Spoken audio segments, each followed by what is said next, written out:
إله إلا الله العظيم الحليم.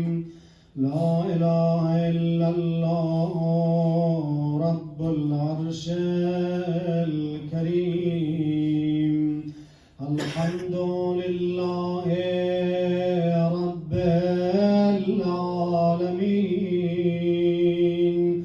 اللهم إني أسألك موجبات رحمتك وعزائم مغفرتك والغنيمة من كل بر والسلامة من كل إثم.